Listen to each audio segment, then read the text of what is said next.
ଆସିଥିବା ସମସ୍ତ ଭାଜପାର ପଦାଧିକାରୀ ଗୁରୁଜନ ଲୋକପ୍ରତିନିଧି ସମସ୍ତଙ୍କୁ ଏବଂ ପ୍ରେସ୍ ବନ୍ଧୁ ମାନଙ୍କର ନମସ୍କାର। କହିବାର ଆବଶ୍ୟକତା ଆଉ ବେଶୀ କିଛି ନାହିଁ, କାହିଁକିନା ଦୀର୍ଘ ଗୋଟେ ଲମ୍ବା ଭାଷଣ ବକ୍ତବ୍ୟ ଭିତରେ ସାଂସଦ ପ୍ରାର୍ଥୀ ମହୋଦୟ ବହୁତ କିଛି ଜିନିଷ କହିଗଲେ। ମୁଁ ଖାଲି ଗୋଟିଏ ଜିନିଷ କହିବାକୁ ଚାହୁଁଛି, ପ୍ରେସ୍ ବନ୍ଧୁମାନଙ୍କୁ ଆମେ ପ୍ରେସ୍ ମିଟ୍ରେ ବି ଆପଣଙ୍କର କିଛି ପ୍ରମୁଖ ମୁଦ୍ଦା ଆମେ ତାଙ୍କୁ ପ୍ରେସ୍ ମାଧ୍ୟମରେ କହୁଥିଲୁ। ଆଉ ବହୁତ ଗୁଡ଼ିଏ କାମ ଅଧପତିରେ ରହିଛି। ଆଉ କୃଷି ଆଉ ଯେଉଁ ମୌଳିକ ସୁବିଧା ଯେଉଁଟାକି 24 ବର୍ଷ ସରକାର କହି ଆସୁଥିଲେ କିନ୍ତୁ ଆଜି ପର୍ଯ୍ୟନ୍ତ କରିପାରିଲେନି, ଶେଷରେ ତାଙ୍କୁ ଉଚିତ ଜବାବ ଦେବା ପାଇଁ 13 ତାରିଖ ସମସ୍ତେ ମାନସିକ ପ୍ରସ୍ତୁତ ହେଇସାରିଛନ୍ତି। ତ ମୁଁ ଆଉ ଅଧିକ କିଛି କହିବିନି। ଆପଣମାନଙ୍କର ଏଇ ଯେଉଁ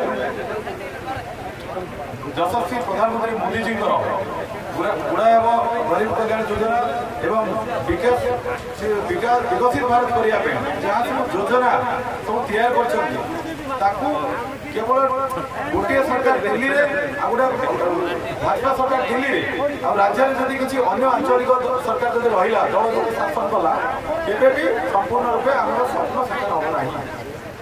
ସିଏ ଯେଉଁ ଗ୍ୟାରେଣ୍ଟି ଦେଉଛନ୍ତି ଦିଲ୍ଲୀରେ, ସେଇ ଗ୍ୟାରେଣ୍ଟି ସେତେବେଳେ ଏଇଠି ସାର୍ଥକ ହେବ ଯେତେବେଳେ ଆପଣମାନେ ଯେଉଁ ଗାଁରେ ଯେଉଁ ସବୁ ଯେଉଁ ଆନ୍ଦୋଳନ କରୁଛନ୍ତି, ଯେଉଁ ପ୍ରଶାସନ ପାଇଁ ପରିବର୍ତ୍ତନ କରିବା ପାଇଁ ଯେଉଁ ଲଢ଼େଇ କରୁଛନ୍ତି, ତ ଆପଣମାନେ ମୋଦିଙ୍କର ଯେଉଁ ଗ୍ୟାରେଣ୍ଟିକୁ ଗାଁରେ ଗ୍ୟାରେଣ୍ଟିର ସହିତ ଆମର ଯେଉଁ ମତଦାତାମାନଙ୍କର ଭୋଟଟାକୁ ପୁନରେ ଯେ ପର୍ଯ୍ୟନ୍ତ ନ ଆଣିଛନ୍ତି, ସେଇ ପର୍ଯ୍ୟନ୍ତ ଉପର ତଳ ଗ୍ୟାରେଣ୍ଟି ଠିକ୍ ନଥିଲେ ଯୋଜନା ପହଞ୍ଚି ପାରିବ ନାହିଁ।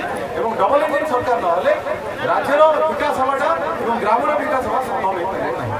ତ ସେଇଥିପାଇଁ ମୋର ଅନୁରୋଧ, ଯେଉଁଟା ସାଂସଦ ପ୍ରାର୍ଥୀ ମହୋଦୟ କହିଲେ, ଆଉ ଆମର ସମସ୍ତ କାର୍ଯ୍ୟକର୍ତ୍ତା ଏଇ ବର୍ଷ ଆମେ ସମସ୍ତେ ଗୋଟେ ନିଷ୍ପତ୍ତି ନେଇଛୁ ଯେ ଏଇ ବର୍ଷ ଆମର ଯେତିକି କାର୍ଯ୍ୟକର୍ତ୍ତା ଅଛନ୍ତି, ଯଦି ଏଇ ବର୍ଷ ବିଜୟ ହୁଏ ତ ପ୍ରତ୍ୟେକ କାର୍ଯ୍ୟକର୍ତ୍ତା ଗୋଟେ ଗୋଟେ ବିଧାୟକ ଏବଂ ସାଂସଦ ଭଳିଆ ବର୍ଜନ କରିବେ ଏବଂ ରାଜ୍ୟର ପରିବର୍ତ୍ତନ ଏବଂ ଆମର ନିର୍ବାଚନ ମଣ୍ଡଳରେ ପରିବର୍ତ୍ତନ କରିବା ପାଇଁ ସେମାନେ ସମର୍ଥ ହେବେ।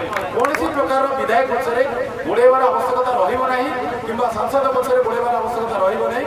ଆପଣମାନେ ହିଁ ପ୍ରତ୍ୟେକ କାର୍ଯ୍ୟାଳୟକୁ ଯାଇକି ଆମେ ହିଁ ବିଧାୟକ, ଆମେ ହିଁ ଏଠିକାର ଲୋକପ୍ରତିନିଧି, ନିର୍ବାଚିତ ପ୍ରତିନିଧି କହିକି ଯେଉଁମାନେ ଆମର ଏଇ ଯେଉଁ ବିଧାୟକ ଲଢ଼େଇରେ ସଫଳ ହେଇଥିବେ, ସେମାନେ ଦମ୍ଭର ସହିତ ସେ ଅଫିସରେ ବସିକି କାର୍ଯ୍ୟ କରିବେ ଏବଂ ଆପଣମାନେ ଯେଉଁ ପ୍ରତିଶ୍ରୁତି ଦେଇକି ଯେଉଁ ଭୋଟ ଆଣିଥିବେ ଗାଁରୁ, ସେଇ ପ୍ରତିଶ୍ରୁତିକୁ ସାକାର କରିବା ପାଇଁ ଯେଉଁ ଆପଣମାନେ ଗ୍ୟାରେଣ୍ଟିର ସହିତ କାମ କରିବେ, ଆମେ ଆପଣଙ୍କ ପଛରେ ଗ୍ୟାରେଣ୍ଟିର ସହିତ ରହିବୁ। ସୁଯୋଗ ଦେଇଥିବାରୁ ଦଳ ଆପଣଙ୍କ ସ୍ନେହ ଆଶୀର୍ବାଦକୁ ନେଇ ନେତୃତ୍ୱ ନେବାର ଯେଉଁ ମାନେ ନିର୍ଦ୍ଦେଶ ଆସିଛି ଦଳର, ଆପଣମାନଙ୍କର ସମସ୍ତଙ୍କର ସହଯୋଗ ନିତାନ୍ତ ଭାବେ ଦରକାର। କମ୍ ସମୟ ଭିତରେ ନିର୍ବାଚନ ଲଢ଼ିବା, ପ୍ରାର୍ଥୀ ସବୁ ଜାଗାରେ ପହଞ୍ଚିବା ସମ୍ଭବ ନୁହଁ। ସେଇଥିପାଇଁ ମୁଁ ଆପଣମାନଙ୍କୁ ଅନୁରୋଧ କରୁଛି ଯେ ଆପଣମାନେ ସମସ୍ତେ ନିଜେ ଗୋଟେ ଗୋଟେ ବିଧାୟକ ଭଳିଆ ଲଢ଼ନ୍ତୁ ଆଉ ବିଧାୟକର କ୍ଷମତା ବି ଉପଭୋଗ କରନ୍ତୁ ଆଗାମୀ 5 ବର୍ଷ ପର୍ଯ୍ୟନ୍ତ। ସେଇଟା ମାନେ ଆମେ ଆଶା କରିବୁ ଭାରତୀୟ ଜନତା ପାର୍ଟି ତରଫରୁ ଏବଂ ବାସ୍ତବ ଗଣତନ୍ତ୍ର ସେଇ ଦିନ ସାକାର ହେବ। ଆଉ ଗୋଟେ ଅନୁରୋଧ ଯେ ଯେଉଁ ପ୍ରଧାନମନ୍ତ୍ରୀଙ୍କର ଗସ୍ତ ଏଇ ଆଗାମୀ 6 ତାରିଖ ଦିନ ଅଛି, ସେଇଦିନ ଆପଣମାନେ ବହୁ ମାତ୍ରାରେ ଯିବା ପାଇଁ ଆପଣମାନେ ଚେଷ୍ଟା କରନ୍ତୁ ଏବଂ ଦଳୀୟ ବି ସମର୍ଥନ ଏବଂ କାର୍ଯ୍ୟକର୍ତ୍ତାଙ୍କ ମାଧ୍ୟମରେ ନେବା ବ୍ୟବସ୍ଥା ବି ହେଉଛି। ତ ଆପଣମାନେ ଆପଣଙ୍କ ସ୍ଥାନୀୟ ନେତୃବୃନ୍ଦମାନଙ୍କ ସହିତ ଯୋଗାଯୋଗ କଲେ ସେ ବିଷୟରେ ସବିଶେଷ ବିବରଣୀ ପାଇପାରିବେ। ମୁଁ ଆଉ ଅଧିକା କିଛି କହୁନି। ଶେଷରେ ସ୍ଥାନଟା ଆମ୍ବପୁଆ ନା କନିସି, ତ ସେଇଟା ତ ଗାଡ଼ି ନେବ ହିଁ ସିଆଡ଼େ, ସେଇଠି ଠିକ୍ ଅଛି। ତ କନିସି ବୋଲି କହୁଛନ୍ତି ଆମ ଭାଇମାନେ, ତ କନିସିକୁ ଆମର ଯିବା ବ୍ୟବସ୍ଥା ହେବ। କିନ୍ତୁ ଆଉ ଗୋଟିଏ କଥା ଯେ ଖରା ଟାଣ ହେବା ହେତୁରୁ କିଛି ଗ୍ରୀଷ୍ମ ଏ ଯେଉଁ ଖରା କୁପ୍ରଭାବ ଯେମିତି ନ ପଡ଼େ, ତ ସେଇଥିପାଇଁ ଟିକେ ଜଲ୍ଦି କାର୍ଯ୍ୟକ୍ରମ ରହିଛି 9ଟା ବେଳକୁ। ମୁଁ ଭାଇନାଙ୍କୁ ଦେଉଛି। ପ୍ରଧାନମନ୍ତ୍ରୀ ଆସିବେ, ପ୍ରଧାନମନ୍ତ୍ରୀ କାର୍ଯ୍ୟ ପ୍ରଧାନମନ୍ତ୍ରୀଙ୍କର କାର୍ଯ୍ୟ ପ୍ରଥମ ଥର ପାଇଁ ଆମ ବ୍ରହ୍ମପୁର ନିର୍ବାଚନ ଗୋପାଳପୁର ରୋଡ କନିସି ଜାଗା ଅଛି, କନିସି ରୋड ସାଇଡ୍ ହାଇୱେ ସାଇଡ୍ ଅଛି। ଗୁଗୁଲରେ ଲୋକେସନ୍ ପକେଇଥିଲେ ପ୍ରାୟ ଦେଖିବେ। ସକାଳ 9ଟା ବେଳୁ ପ୍ରଧାନମନ୍ତ୍ରୀ, ଆପଣ ଏଇଠୁ 7ଟା ବେଳକୁ এইটা সকল প্রধানমন্ত্রী আসবেন।